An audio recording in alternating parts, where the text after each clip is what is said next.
এবার কাকদ্বীপের ছবি দেখাবো আপনাদের। কাকদ্বীপের নদী বাঁধে ফাটল দেখা দিয়েছে, সেই ছবি আপনারা দেখতে পাচ্ছেন, যেখানে হাতানিয়া, দোয়ানিয়া এবং মুড়িগঙ্গার সংযোগ স্থলে ফাটল। 400 মিটার এলাকা জুড়ে ক্ষতিগ্রস্ত হয়েছে বাঁধ। দুপুর 1টার ছবি দেখাচ্ছি কাকদ্বীপে।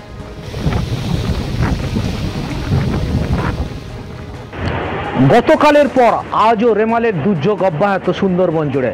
আমি এখন দাঁড়িয়ে আছি কাকদ্বীপ বিধানসভার নারায়ণপুর পঞ্চায়েতের নান্দাভাঙা এলাকায়। একদিকে হাতানিয়া দোয়ানিয়া নদী, অন্যদিকে মুড়িগঙ্গা নদী। গতকাল বিকেল থেকে এই নদী বাঁধে ব্যাপক ধস নিয়েছে। নদী গর্ভে তলিয়ে গেছে বিস্তীর্ণ নদী বাঁধ। প্রায় 400 মিটার নদী বাঁধ তলিয়ে গেছে মুড়িগঙ্গা নদীতে। দেখতেই পাচ্ছেন কিভাবে গাছ শিকড় শুদ্ধ উপড়ে চলে গিয়েছে। এই মুহূর্তে জলোচ্ছ্বাস শুরু হয়েছে। এইখান যে নান্দাভাঙা গ্রাম, এর প্রায় 250টি পরিবার আছে।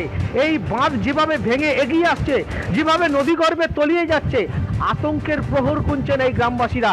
এদের অভিযোগ যে গত কয়েক বছর আগে ইয়াসের সময় এই নদীর বাঁধ দেওয়া হয়েছিল, কিন্তু পরবর্তী সময় সেই নদী বাঁধ দুর্বল হয়ে যায়, কিন্তু প্রশাসনকে একাধিকবার বলার পরেও সেই নদী বাঁধ তৈরি হয়নি। এরপর আরেকটা দুর্যোগ, এইবারে রেমালের জলোচ্ছ্বাস, জোয়ারের সময় যে জলোচ্ছ্বাস এবং দমকা বাতাস, তার জেরেই সেই নদীর বাঁধ, 400 মিটার নদীর বাঁধ পুরোপুরি নদী গর্ভে তলিয়ে গেছে।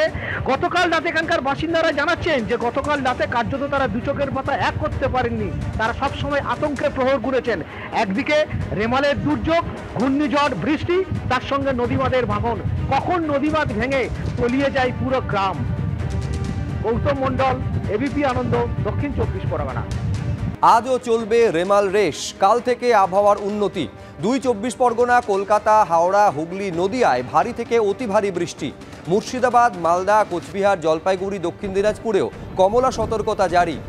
আজও রাজ্যের সমস্ত জেলায় ঘন্টায় 40 থেকে 50 কিলোমিটার বেগে বইবে ঝোড়ো হাওয়া, জানিয়েছে আলিপুর আবহাওয়া দপ্তর।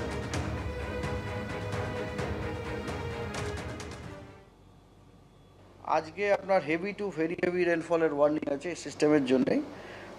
উত্তর এবং দক্ষিণ 24 পরগনা, হাওড়া, হুগলি, কলকাতা, নদিয়া, মুর্শিদাবাদ, মালদা, সাউথ দিনাজপুর, কোচবিহার, আলিপুরদুয়ার এবং জলপাইগুড়িতে, এগুলিতে সব কিন্তু অরেঞ্জ সতর্কবার্তা দেওয়া হয়েছে।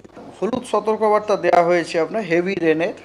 সেগুলো হচ্ছে east West Medinipur, east Bardhaman, Birbhum, Darjeeling এবং কালিম্পং। আগামীকাল সাউথ বেঙ্গলের জন্য কোনো সতর্কবার্তা নেই, কিন্তু নর্থ বেঙ্গলের জন্য সতর্কবার্তা আছে। অরেঞ্জ সতর্কবার্তা আছে আপনার হেভি টু ভেরি হেভি রেনফলের জন্য জলপাইগুড়ি, আলিপুরদুয়ার এবং কোচবিহারে। আজকে কিন্তু পশ্চিমবঙ্গের সব জেলাতে সারফেস উইন্ড 40 থেকে 50 কিলোমিটার প্রতি ঘন্টাতে সতর্কবার্তা আছে। এবং আগামীকালও কিন্তু সারফেস উইন্ডের সতর্কবার্তা আছে reaching 40 to 50 kilometre per hour. তবে এগুলো সব নর্থ বেঙ্গলে। আগামীকাল কিন্তু সাউথ বেঙ্গলে কোনো আপনার উইন্ডেরও সতর্কবার্তা নেই।